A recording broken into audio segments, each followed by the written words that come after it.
What's going on, everybody? Welcome back to Ads and Deals, where we have all the ads, all the deals, and of course, all the thrills that comes from saving you money. And today is a special video because I don't want Ads and Deals to only be about, reading ads and showing deals, but I also want those thrills to come out a little more from saving money. So with that being said, today's video, I want to talk about avoiding spending pitfalls or spending traps.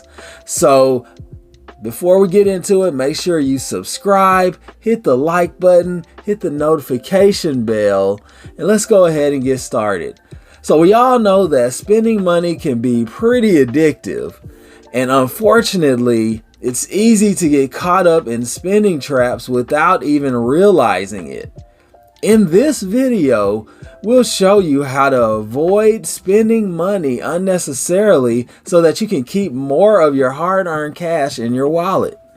The first step is to be aware of the most common traps people might fall into. Here, we are going to focus on just a few common ones. And then we're also going to talk about how spending money on things you don't need is obviously not a good thing. So this is probably the biggest spending trap of everything, is that it's just way too easy to buy things you don't need, especially when they're marketing these different things to us as being something essential. So the truth is, you don't need most of the things you buy. I mean, that's just flat out, that's just what it is. If you're not using something, then you're probably wasting your money buying it. There's no better feeling than having your savings grow. But it's really hard to have your savings grow when you're just nickel and diming yourself back down out of those savings. So let's talk about how we need to avoid spending traps. First thing is that we need to be aware of what our spending habits are. We need to see, what do you spend your money on the most? Where do you go when you spend most of your money? Who are you with? It's a lot of times it's peer pressure that's causing you to, buy something because they're buying it. You feel like you have to buy it as well. I know when I was growing up, 17, 18-year-old, all my friends had PlayStation, PS2. I'm aging myself here. But one of the things that I had to do, I had to keep up with them. Keeping up with the Joneses is what they call it. So I basically, the moment I got my first paycheck working at Target, what did I do? I had to go out and buy a PlayStation 2. So you need to be aware of your spending habits. The next point is that you need to avoid impulse buying. That means buying those things without even thinking about it.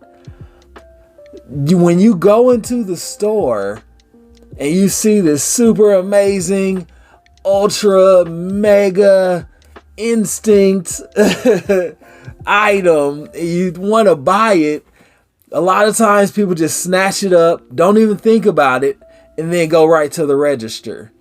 That's how they actually in the store get you a lot, because they put a lot of those small trinket items in the front of the store so that you can just do a quick impulse buy and just pick it up and go. A lot of those things add up. They may seem like little small packages of gum or a chip bag, but Walmart might even have like actual full-blown electronics up front.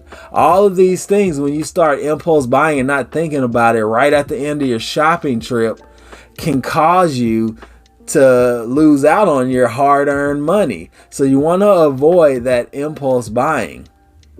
That takes me into my next point, that you need to stay mindful of your spending. So to combat impulse buying, the mindfulness of when you're shopping will help you out, because now you're thinking about, do I need this pack of gum right now? I have 5 in the car, probably not. Do I need to buy this little USB cable? It looks cool because it lights up. It's got the RGB It'll go great with my gaming set, but do I need it? Probably not. So you want to be mindful of your spending habits. What is it? Do you really need to pick up this thing right away? Or can you think about it for a second? Some of the things that I like to do and my wife likes to do is that instead of putting the thing in the cart, we'll hold on to it while we shop around the store. And while we're holding it, if we're like, the longer I'm holding it, the less I feel like I need it, then we won't put it in the shopping cart. And hopefully, if we're being good shoppers, we'll go back and put it in the area where we found it instead of just throwing it randomly on the shelf. So that's one of the ways that you can be mindful about your spending habits. And also, of course, set up a plan, a shopping plan before you go in. People call it a shopping list. But set up a shopping plan, a shopping list, something so that you focus in and you know exactly what you want to get. And you're not going out and trying to just snatch up any old thing. And once again, if you do feel like you're going to snatch up something random that wasn't on your list, I suggest just holding it in your hand and not putting it in your basket. So that way you won't lose sight of it. Or put it up on the top part of the basket so that you don't lose sight of it and you can really think about if you need that thing or not. Next up is going to be spend less on luxuries. So there's a lot of luxury items out there. There's a lot of name brand items out there. So when you're going into the store, don't always want to go to the name brand items. I'm gonna do a funny one here, but I'm being serious. You got Oreos versus Great Values black and white cookies. All right, they're both almost the same flavor. Sure, Oreos might be just a teensy bit better, but the black and white Great Value is good too, especially if you're just trying to make like shakes or something like that. It's all about the name brand these days, especially with the prices rising. If you feel like you can handle the Great Value brand or Target's brand over the name brand, then I highly recommend going for the store brand. You can avoid a couple of luxuries here and there. And now, of course, we can get into the higher luxuries where, do you need that brand new Rolex watch? Probably not. You can probably get away with just having, your normal standard watch and be fine. Or do you need the Gucci and Louis Vuitton purse, or can you just get like a regular purse and then call it a day? So these are the luxury items versus just the regular items. Which one do you truly need? If you can figure that out, then you'll be all right. All right, the next one is have a budget. You need to make a budget. And I'm not going to do the big broad budget, like where you make a whole list of everything you spend for your home and for your car and for trips and all. I'm not talking about that. I'm just talking about a budget for when you go and you shop. When you go shopping, have a budget. I'm only going to spend this much money. I'm only going to spend $100 because that's what I want to do. So when you go into the store, you're not going to come out with like $250 worth of items. You're only going to have that $100 worth of items because that's your budget that you set. So that way, when you're already at that $100 limit and you see like a extra drink. I'm doing small stuff here. If you see like an extra drink that you want to get, if it takes you to $115, then maybe you don't get that case. Or if you see extra, chips or something like that, extra clothes that you think you might want, some extra shoes. If it takes you over that $100 that you set for your budget, then you're not gonna do it.